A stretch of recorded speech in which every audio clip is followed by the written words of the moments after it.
بسم اللہ الرحمن الرحیم۔ روبرو ویب چینل یوم اقبال کی خصوصی نشریات کے ساتھ حاضر خدمت ہے۔ اقبال ہمارے قومی شاعر، اقبال جنہوں نے ہمیں خودی کا درس دیا، خودی کا سر نہاں لا الہ الا اللہ، خودی ہے تیغ فساں لا الہ الا اللہ، قہاریو غفاریو قدوسیو جبروت، یہ چار عناصر ہوں تو بنتا ہے مسلمان۔ اقبال خودی کے علمبردار تھے اور مسلمانوں میں ان چار عناصر دیکھنے کے خواہش مند تھے، جس کا ذکر اوپر شعر میں نے کیا ہے۔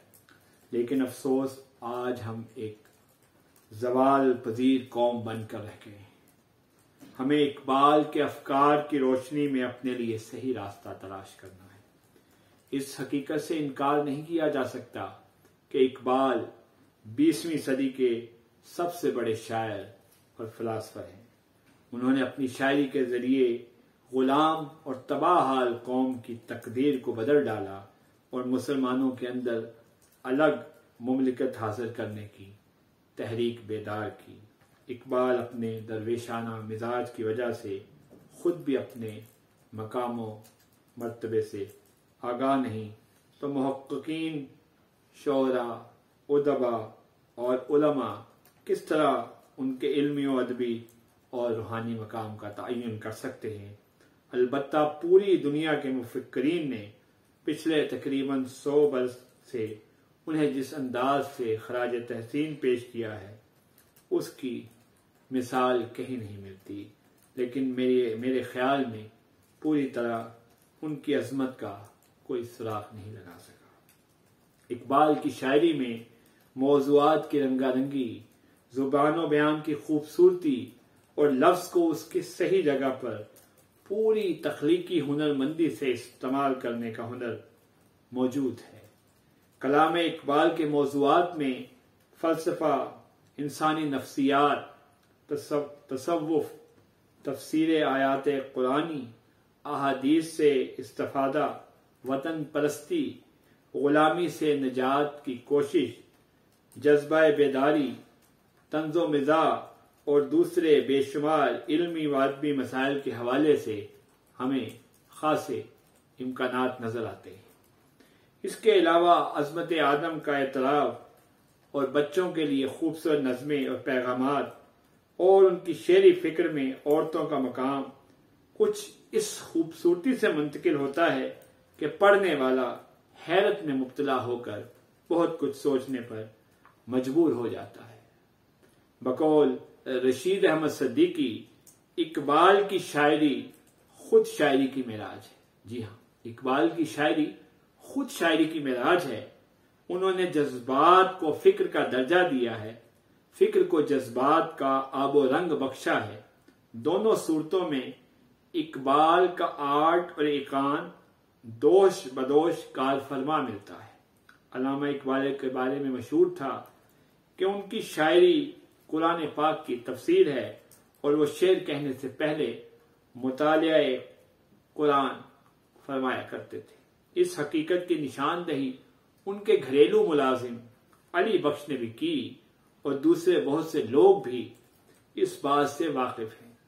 مطالعہ اقبال بھی ہم پر یہ بات روز روشن کی طرح عیاں کرتا ہے کہ اقبال کی نظر قرآن اور انسان پر بڑی گہری تھی۔ ان کی قرآنی بصیرت کلام خدا کو دنیا کی سب سے بڑی سچائی تصور کرتی تھی۔ انہوں نے قرآن پاک کی تمام آیات پر غور کیا اور ان کا زیادہ تر کلام اسی مقدس کتاب کی تفسیر بن کر ہمارے سامنے آتا ہے۔ اس حوالے سے مولانا ابو العلا مودودی حضرت اقبال کو کیا خوب خراج تحسین پیش کرتے ہیں۔ ملاحظہ کیجئے مولانا مودودی حضرت اقبال شاعر مشرق کے حوالے سے کیا فرماتے ہیں۔ وہ جو کچھ سوچتا تھا قرآن کے دماغ سے سوچتا تھا، جو کچھ دیکھتا تھا قرآن کی نظر سے دیکھتا تھا۔ حقیقت اور قرآن اس کے نزدیک شے واحد تھی، اور اس شے واحد میں وہ اس طرح فنا ہو گیا تھا کہ اس دور کے علماء دین میں مجھے کوئی ایسا شخص نظر نہیں آتا جو فنایت فی القرآن میں اس امام فلسفہ اور اس MA PhD بایوڈیٹا سے لگا کھاتا۔ اس بات سے واقعی انکار نہیں کیا جا سکتا کہ اقبال کی ساری شاعری کا پس منظر قرآن اور اس کی تعلیمات ہیں۔ اقبال قرآن پاک کی تفسیر کو شاعری میں منتقل کرتے ہوئے مومن کو بھی سر بسر قرآن سمجھتے ہیں۔ یہ راز کسی کو نہیں معلوم کہ مومن قاری نظر آتا ہے، حقیقت میں ہے قرآن۔ اور ایک جگہ دوسرے انداز سے فرماتے ہیں، تیرے وجود پہ جب تک نہ ہو نزول کتاب، گرہ کشاہ ناراضی نہ صاحب کشاف۔ اقبال ایک عہد کے نہیں ہر عہد کے شاعر ہیں۔ انہوں نے اپنی شاعری کے ذریعے جہاں سوئی ہوئی قوم کو جگایا، وہاں صدق، عدل و مساوات اور جرأت کا درس بھی دیا ہے۔ وہ قوم کی تقدیر کو افراد کی محنت اور لگن سے سنورتے ہوئے دیکھتے ہیں، اور انہی لوگوں کو قوم کے لیے سرمایہ ملت قرار دے کر اسی قوت کے سہارے ملک کی قسمت بدلنے کا اشارہ بھی دیتے ہیں۔ اس تناظر میں ان کے 3 شعر دیکھیں، سبق پھر پڑھ صداقت کا، عدالت کا، شجاعت کا، لیا جائے گا تجھ سے کام دنیا کی امامت کا۔ افراد کے ہاتھوں میں ہے اقوام کی تقدیر، ہر شخص ہے ملت کے مقدر کا ستارہ۔ یقین افراد کا سرمایہ تعمیر ملت ہے، یہی قوت ہے جو صورت گرے تعمیر ملت ہے۔ اقبال کے حوالے سے بہت سی باتیں کی جا سکتی ہیں، لیکن ہم اپنے مختصر پروگرام میں اسی پر اکتفا کریں گے۔ اور اب تو یہ ساعتیں قریب آ گئی ہیں۔ پچھلی حکومتوں نے بھی یوم اقبال پر چھٹی نہیں دی تھی، اور اس حکومت نے بھی، جس میں عمران خان صاحب جو کہ فلسفہ اقبال کا ذکر بھی کرتے رہتے ہیں اور اقبال سے محبت بھی کرتے ہیں، انہوں نے بھی یہ چھٹی بحال نہیں کی۔ اور سب سے بڑی بات یہ ہے کہ حضرت اقبال کے بیٹے جاوید اقبال کے جو فرزند ہیں، حضرت اقبال کے جو پوتے ہیں ولید اقبال، وہ غالباً اس وقت سینیٹر ہیں، انہوں نے بھی ان کوششوں میں حصہ نہیں لیا۔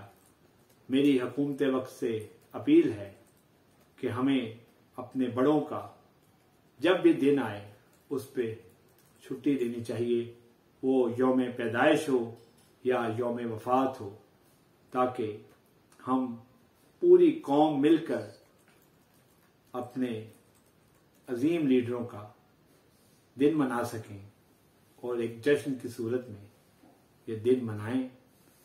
اور اس کے ساتھ ہی نوید مرزا آپ سے یوم اقبال کے خصوصی پروگرام میں اجازت چاہتا ہے۔ خدا حافظ۔